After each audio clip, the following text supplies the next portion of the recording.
Bab 1. Dahsyatnya kekuatan Atomic Habits. Nasib British Cycling berubah pada suatu hari dalam tahun 2003.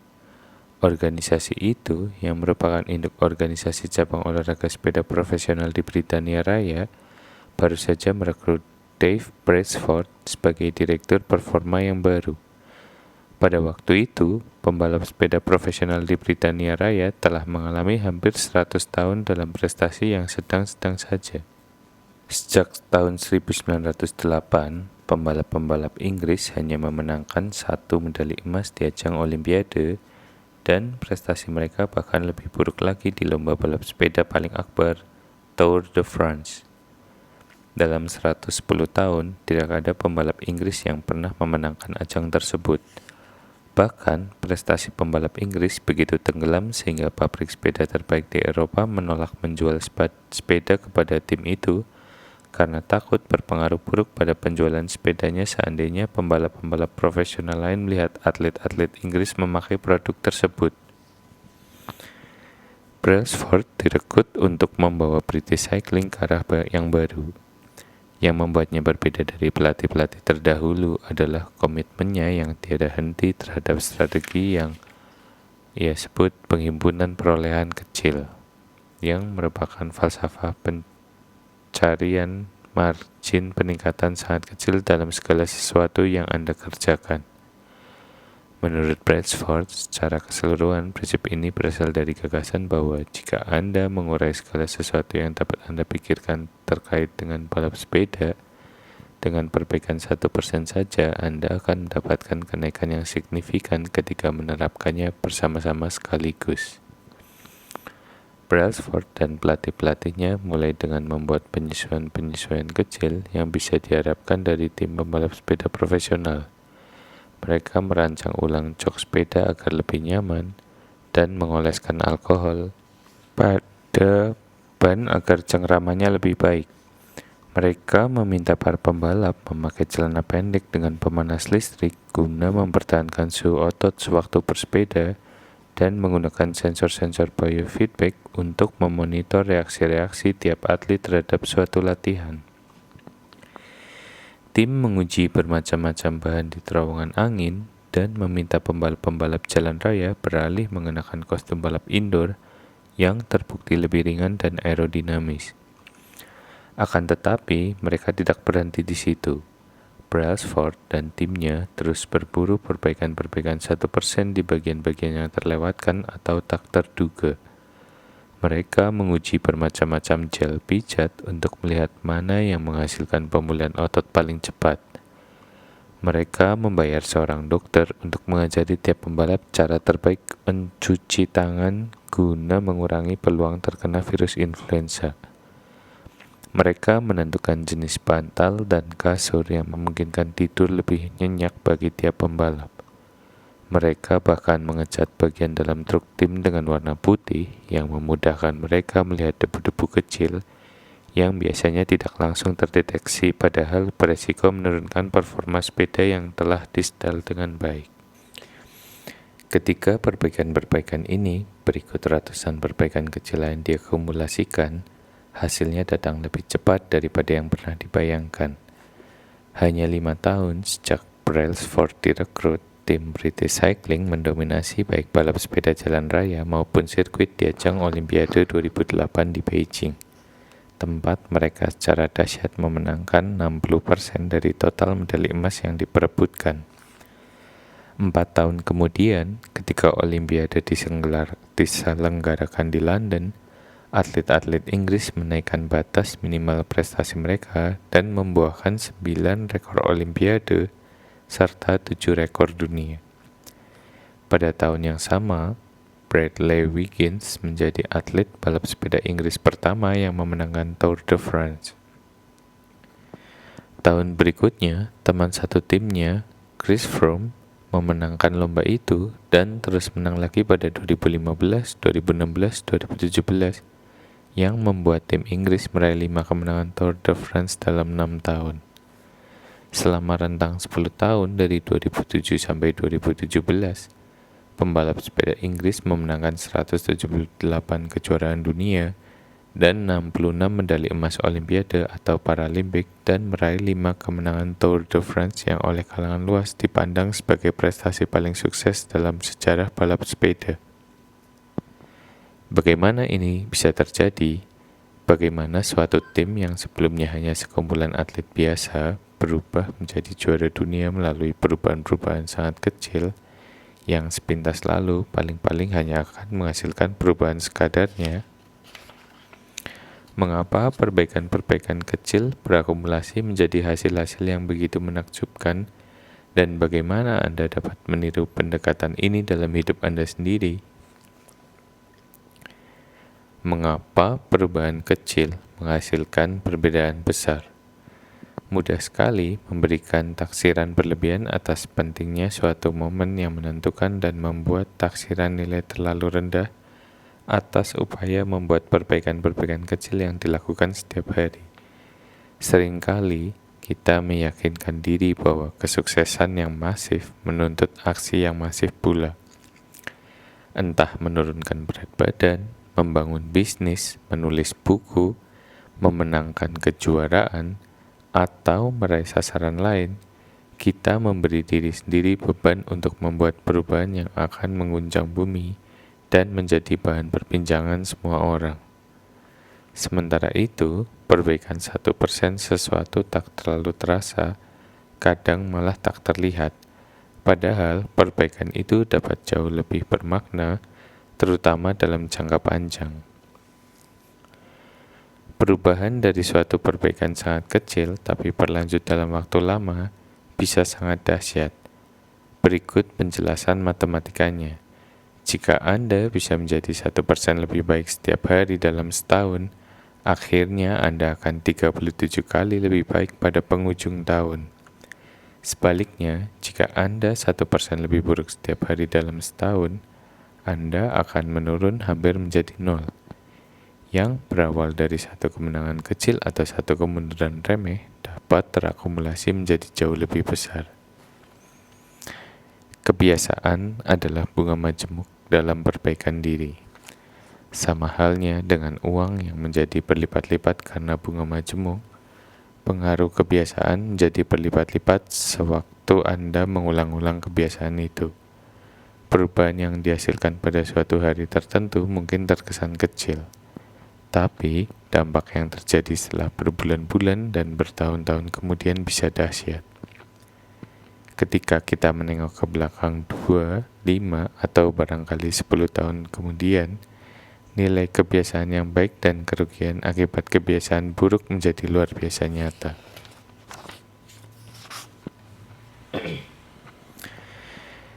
Dalam kehidupan sehari-hari, konsep ini mungkin sulit dianggap baik. Kita sering mengabaikan perubahan-perubahan kecil karena terkesan tidak begitu penting saat itu. Jika Anda menabung sedikit uang sekarang, Anda belum menjadi jutawan. Jika Anda pergi ke sasana kebugaran 3 kali berturut-turut, bentuk tubuh Anda belum berubah. Jika Anda belajar bahasa Mandarin selama 4 jam malam ini, Anda belum berhasil menguasai bahasa itu. Kita melakukan sejumlah perubahan, tapi hasilnya tidak pernah langsung terlihat. Jadi kita mudah kembali ke rutinitas semula. Sayangnya, laju transformasi yang lambat juga memudahkan kita membiarkan kebiasaan buruk tetap terjadi. Jika Anda makan makanan yang tidak sehat hari ini, timbangan Anda memang tidak langsung naik banyak. Jika Anda bekerja sampai larut malam hari ini dan mengabaikan keluarga, mereka akan memaafkan Anda. Jika Anda menunda kewajiban dan membiarkan proyek Anda tidak dikerjakan sampai besok, biasanya masih ada waktu untuk menyelesaikannya kemudian. Suatu keputusan tunggal mudah dibatalkan. Namun, ketika kita mengulang 1% kesalahan, hari demi hari, dengan mengulang keputusan-keputusan buruk, mengulang kesalahan-kesalahan sangat kecil, dan merasionalisasi alasan-alasan kecil, pilihan-pilihan kita mengalami proses bunga majemuk sampai menjadi racun. Akumulasi banyak salah langkah inilah 1% penurunan di sana dan di sini yang akhirnya mengantar ke masalah. Dampak yang terjadi akibat suatu perubahan dalam kebiasaan Anda mirip pengaruh perubahan arah pesawat meskipun hanya beberapa derajat. Bayangkan, Anda sedang terbang dari Los Angeles ke New York City. Seandainya seorang pilot meninggalkan LAX kode untuk Bandara Internasional Los Angeles, lalu mengubah arah 3,5 derajat saja lebih ke selatan, Anda akan mendarat di Washington DC, bukan di New York. Perubahan kecil seperti itu hampir tak terlihat sewaktu tinggal landas.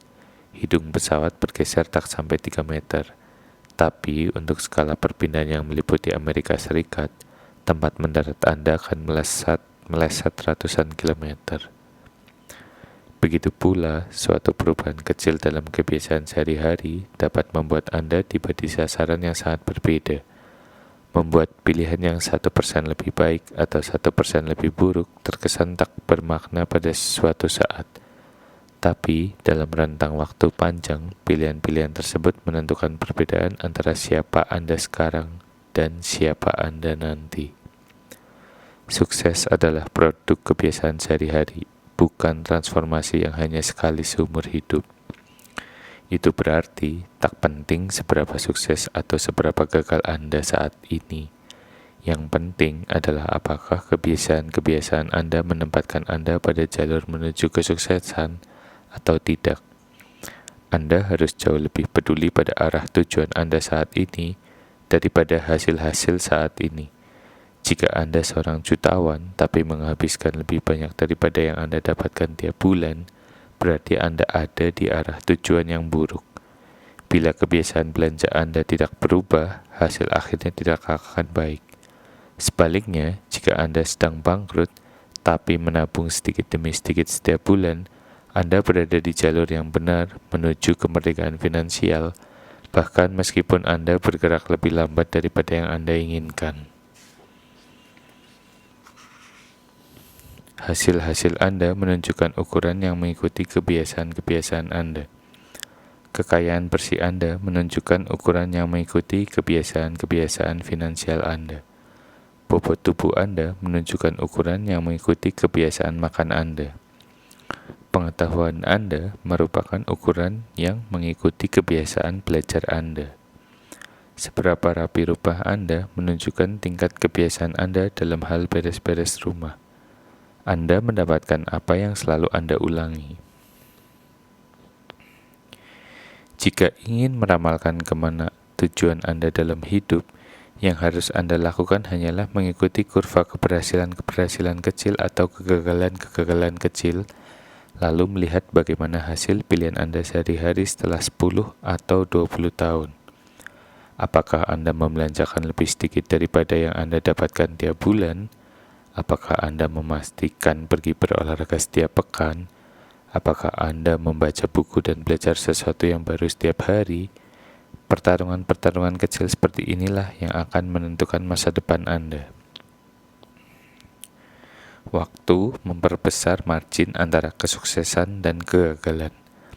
Waktu akan melipat gandakan apapun yang Anda masukkan. Kebiasaan baik menjadikan waktu sahabat Anda.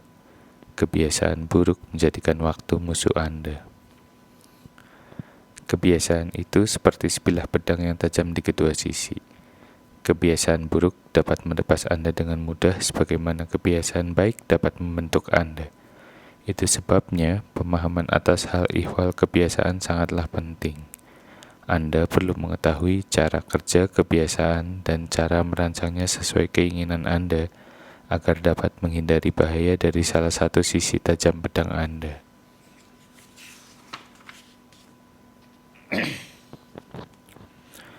Seperti apa kemajuan itu sesungguhnya?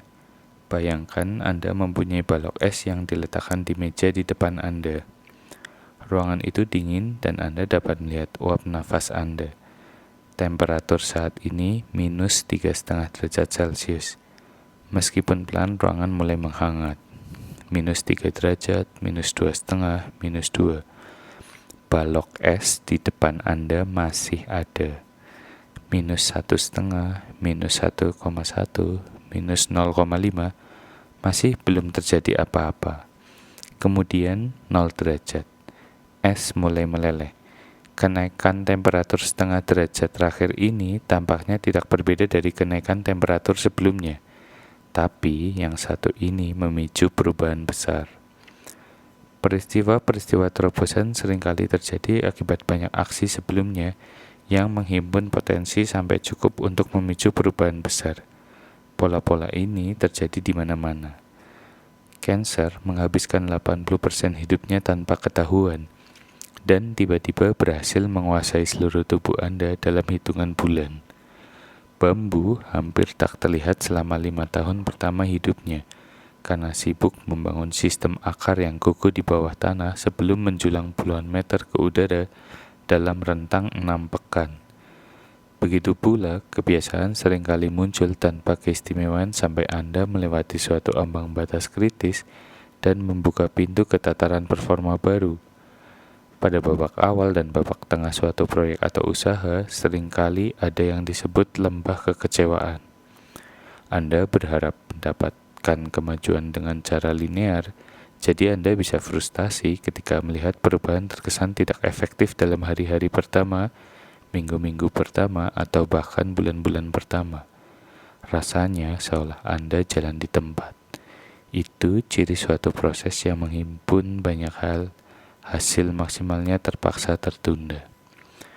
Berikut salah satu alasan pokok mengapa sulit sekali membangun kebiasaan yang awet. Orang membuat beberapa perubahan kecil tapi tidak dapat melihat hasil nyata, jadi ia memutuskan berhenti. Menurut Anda, aku sudah lari pagi setiap hari selama sebulan, tapi kenapa aku tidak melihat perubahan apapun pada tubuhku? Begitu pikiran seperti ini berkuasa, langkah berikutnya adalah menghentikan kebiasaan baik yang sudah dimulai. Namun, agar mendapatkan perubahan yang bermakna, kebiasaan perlu dipertahankan cukup lama untuk bisa membuat terobosan ke tataran yang saya sebut dataran potensi laten. Bila Anda merasa harus susah payah membangun kebiasaan-kebiasaan baik atau menghentikan kebiasaan-kebiasaan buruk, itu bukan karena Anda tidak memiliki kemampuan untuk menjadi lebih baik. Seringkali itu karena Anda belum melewati dataran potensi laten. Mengeluhkan kesuksesan yang tak kunjung tercapai meski sudah bekerja keras sama seperti mengeluhkan balok es yang tidak meleleh, meskipun Anda memanaskannya dari suhu -3,5 sampai -0,5 derajat. Usaha Anda tidak sia-sia, hanya tersimpan. Semua aksi terjadi pada suhu 0 derajat. Ketika akhirnya Anda tembus ke dataran potensi laten, orang menyebutnya kesuksesan mendadak. Dunia luar hanya melihat bagian peristiwa yang dramatis, tidak melihat yang terjadi sebelumnya. Namun, Anda tahu itu hasil kerja Anda sejak lama sekali ketika kelihatannya Anda tidak mengalami kemajuan apapun, padahal itulah yang memungkinkan lompatan pada hari ini. Masih ada padanan lain antara manusia dan tekanan geologis. Dua lempeng tektonis dapat bergesekan satu sama lain selama jutaan tahun dengan ketegangan yang terus terbangun.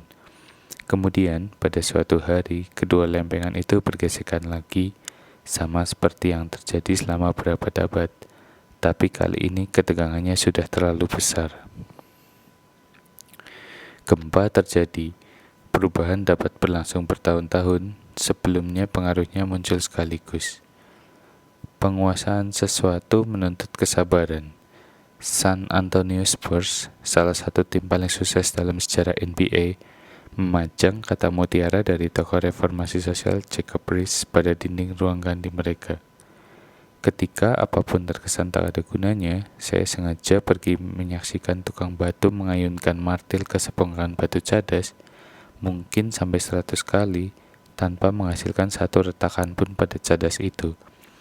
Namun, pada hantaman yang ke-101 kali, cadas itu terbelah menjadi 2, dan saya tahu, bukan hantaman terakhir yang menyebabkannya, melainkan semua hantaman yang dilakukan sebelumnya.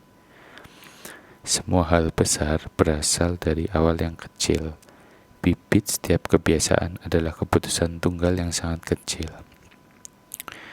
Namun, ketika keputusan itu diulang, kebiasaan berakhir dan tumbuh makin kuat. Akar-akar mencengkeram makin dalam dan cabang-cabang terus tumbuh. Usaha menghentikan kebiasaan buruk sama seperti merobohkan pohon beringin yang sangat besar dalam diri kita. Dan usaha membangun kebiasaan baik sama seperti merawat tanaman bunga yang sangat sensitif setiap hari. Namun, apa yang menentukan apakah kita bertahan pada suatu kebiasaan cukup lama agar selamat sampai ke dataran potensi laten dan tembus ke sisi lain? Apa yang menyebabkan sebagian orang terjerumus ke dalam kebiasaan-kebiasaan yang tidak diinginkan, sedangkan yang lain berhasil menikmati efek bunga majemuk dari kebiasaan-kebiasaan baik? Lupakan sasaran, berfokuslah pada sistem. Kearifan yang masih berlaku sampai sekarang mengatakan bahwa cara terbaik untuk meraih apa yang kita inginkan dalam hidup, entah memiliki bentuk tubuh yang lebih bagus, membangun bisnis yang sukses, hidup lebih tentram dan tidak terlalu cemas, meluangkan waktu lebih banyak bersama teman dan keluarga, adalah menetapkan sasaran-sasaran yang spesifik dan dapat dilaksanakan. Untuk waktu yang lama, ini pula pendekatan yang saya pakai terkait dengan kebiasaan. Selalu ada sasaran yang harus diraih. Saya menetapkan sasaran-sasaran untuk nilai-nilai yang harus saya dapatkan di sekolah, untuk bobot yang ingin saya hilangkan melalui olahraga, untuk laba yang saya inginkan dalam bisnis. Saya berhasil pada beberapa, tapi gagal pada sebagian besar yang lain. Akhirnya, saya mulai sadar bahwa hasil-hasil saya hampir tidak berkaitan dengan sasaran-sasaran yang saya tetapkan, dan hampir semuanya berkaitan dengan sistem yang saya jalani. Apa perbedaan antara sistem dan sasaran? Ini perbedaan yang pertama kali saya ketahui dari Scott Adams, kartunis di balik komik Dilbert. Sasaran bicara tentang hasil yang ingin kita raih. Sistem adalah proses yang mengantar ke hasil-hasil itu. Bila Anda seorang pelatih, sasaran Anda mungkin memenangkan kejuaraan. Sistem Anda terdiri dari merekrut pemain, mengatur asisten pelatih, dan menyelenggarakan latihan pelatih. Bila Anda seorang pengusaha, sasaran Anda mungkin membangun perusahaan bernilai $1 juta. Sistem Anda adalah bagaimana menguji gagasan-gagasan tentang produk, merekrut karyawan, dan menjalankan iklan pemasaran. Bila Anda seorang pemusik, sasaran Anda mungkin memainkan gubahan baru. Sistem Anda adalah beberapa sering Anda berlatih, bagaimana Anda memecahkan serta mengatasi kesulitan, dan metode Anda adalah menerima umpan balik dari instruktur. Sekarang, pertanyaannya menarik. Jika Anda mengabaikan sepenuhnya sasaran-sasaran Anda dan berfokus hanya pada sistem, apakah Anda akan masih berhasil? Sebagai contoh, jika Anda seorang pelatih bola basket dan mengabaikan sasaran memenangkan kejuaraan, serta berfokus hanya pada yang dikerjakan tim dalam latihan setiap hari, apakah Anda masih mendapatkan hasil? Menurut saya, Anda akan berhasil. Sasaran dalam olahraga apapun adalah menyelesaikannya dengan skor terbaik. Tapi, pasti sangatlah konyol kalau selama pertandingan tim menghabiskan waktu untuk melihat papan nilai. Cara satu-satunya untuk benar-benar menang adalah menjadi lebih baik setiap hari. Seperti ungkapan juara Super Bowl 3 kali Bill Walsh, nilai akan datang dengan sendirinya. Ini berlaku pula untuk bidang-bidang kehidupan lain. Bila Anda menginginkan hasil-hasil yang lebih baik, lupakan sasaran-sasaran Anda. Sebagai ganti, berfokuslah pada sistem Anda. Apa yang saya maksud? Apakah sasaran sama sekali tidak berguna? Tentu saja tidak. Sasaran itu baik untuk menetapkan arah, tapi sistem adalah yang terbaik untuk mendapatkan kemajuan. Sejumlah masalah timbul ketika Anda menghabiskan terlalu banyak waktu memikirkan sasaran dan tidak menyediakan waktu yang cukup untuk merancang sistem. Masalah 1. Pemenang dan pecundang memiliki sasaran yang sama. Yang berfokus pada penetapan sasaran cenderung mengalami kasus survivorship bias yang serius. Kita berkonsentrasi pada orang-orang yang akhirnya menang, orang-orang yang selamat, dan secara keliru mengandaikan bahwa sasaran-sasaran ambisius telah mengantar mereka ke kesuksesan, mengabaikan semua orang yang memiliki tujuan sama tapi tidak berhasil meraih sasaran. Setiap peserta Olimpiade ingin memenangkan medali emas. Setiap calon karyawan ingin mendapatkan pekerjaan. Dan kalau orang sukses dan orang gagal memiliki sasaran yang sama, berarti sasaran bukan pembeda antara pemenang dan pecundang. Bukan sasaran memenangkan Tour de France yang mendorong atlet balap sepeda Inggris menjadi terunggul dalam olahraga ini. Berdasarkan nalar, setiap tahun mereka ingin memenangkan perlombaan itu, sama seperti setiap tim profesional lain. Sasaran itu selalu sudah ada. Baru ketika menerapkan sistem dengan perbaikan-perbaikan kecil secara terus-meneruslah mereka meraih hasil yang istimewa. Masalah 2. Meraih sasaran hanya perubahan sesaat. Bayangkan ada ruangan yang berantakan dan sasaran Anda adalah merapikannya. Bila mendapat tenaga untuk merapikannya, Anda akan memiliki ruangan yang bersih untuk saat ini. Akan tetapi, jika mempertahankan kebiasaan malas dan jorok yang telah menjadikan kamar Anda berantakan dalam waktu tidak lama, Anda akan melihat setumpuk sampah baru dan berharap mendapatkan semburan motivasi lagi untuk merapikan ruangan Anda. Anda akan terus mengejar hasil yang sama karena tidak pernah mengubah sistem di baliknya. Anda mengobati gejala tanpa mengatasi sumber penyebabnya. Meraih sasaran hanya mengubah hidup Anda untuk sesaat. Itu kontraintuitif dengan perbaikan. Kita mengira yang perlu diubah adalah hasil, padahal masalah tidak terletak pada hasil. Yang sungguh perlu kita ubah adalah sistem-sistem yang menyebabkan hasil-hasil tersebut. Ketika memecahkan masalah di tingkat hasil, Anda hanya memecahkan masalah untuk sementara. Agar dapat menjadi lebih baik, Anda perlu memecahkan masalah di tingkat sistem. Benahi masukan, maka keluaran akan menjadi benar dengan sendirinya. Masalah 3. Sasaran membatasi kebahagiaan Anda. Pengandaian tersirat di balik setiap sasaran adalah sebagai berikut. Begitu aku meraih sasaranku, aku akan bahagia. Masalah dalam mentalitas yang mendahulukan sasaran adalah Anda terus menjauhkan diri dari kebahagiaan sampai Anda beralih ke tonggak sasaran berikutnya. Saya berkali-kali dan tak terhitung banyaknya terperosok dalam jebakan ini. Selama bertahun-tahun, kebahagiaan selalu menjadi sesuatu yang ingin saya nikmati di masa mendatang. Saya berjanji pada diri sendiri bahwa begitu masa otot saya naik 10 kg, atau setelah bisnis saya diulas di New York Times, saya baru akan beristirahat sejenak. Lebih lanjut, sasaran menciptakan konflik, entah ini atau itu. Entah Anda meraih sasaran dan sukses atau Anda gagal dan merasa kecewa. Anda secara mental memasang kotak untuk mengurung diri dalam versi kebahagiaan yang sempit.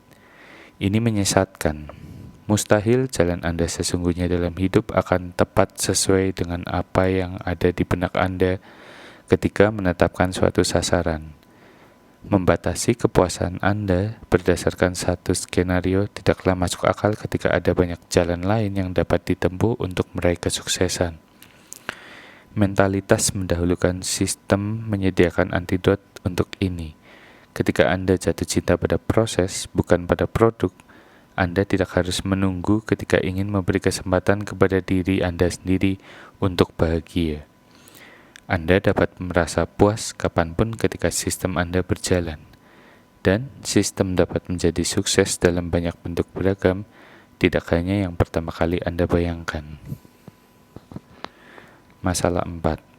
Sasaran tidak bersesuaian dengan kemajuan jangka panjang. Akhirnya, pola pikir berorientasi sasaran dapat menciptakan efek yoyo. Banyak atlet lari berlatih keras selama berbulan-bulan, tapi begitu berhasil melintasi garis finish, mereka berhenti berlatih.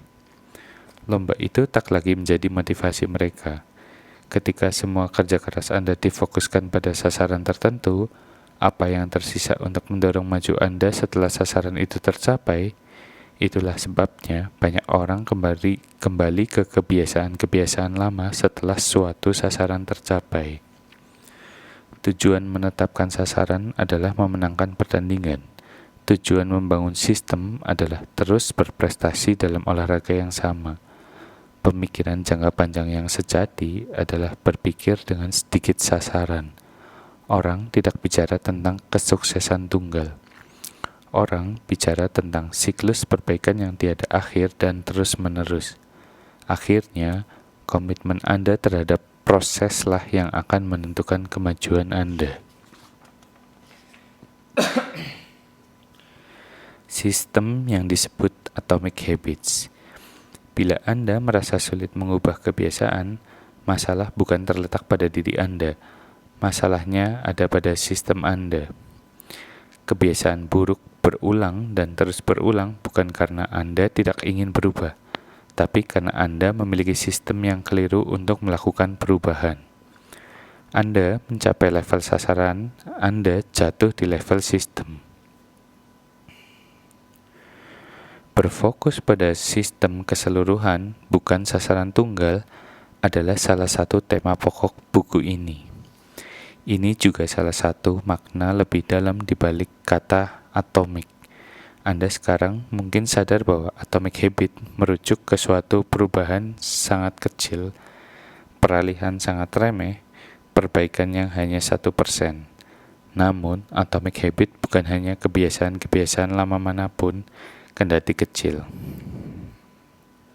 Atomic habit adalah kebiasaan-kebiasaan kecil yang merupakan bagian dari sistem yang lebih besar. Sama seperti atom-atom yang membentuk molekul, atomic habit adalah unsur pembentuk hasil-hasil yang luar biasa. Kebiasaan itu seperti atom dalam hidup kita. Tiap kebiasaan merupakan suatu satuan mendasar yang ikut membentuk perbaikan secara keseluruhan. Pada awalnya, rutinitas sangat kecil ini terkesan tak bermakna, tapi sejalan dengan waktu akan saling membangun dan menjadi bahan bakar untuk kemenangan lebih besar yang berlipat ganda sampai tingkat yang jauh lebih besar daripada biaya investasi awal.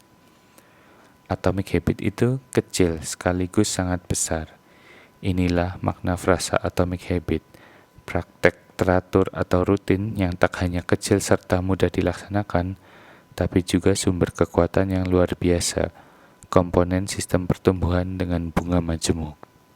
Ringkasan bab 1. Kebiasaan adalah bunga majemuk dalam proses perbaikan diri. Menjadi 1% lebih baik setiap hari, ikut berperan dalam kemajuan besar jangka panjang.